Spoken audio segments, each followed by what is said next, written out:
I bought a huge chunk of pork shoulder and butt from Amazon grocery the other day, and today I'm making Butadon.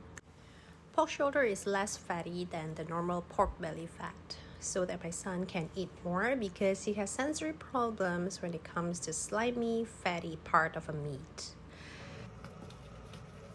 So let's start by cutting this.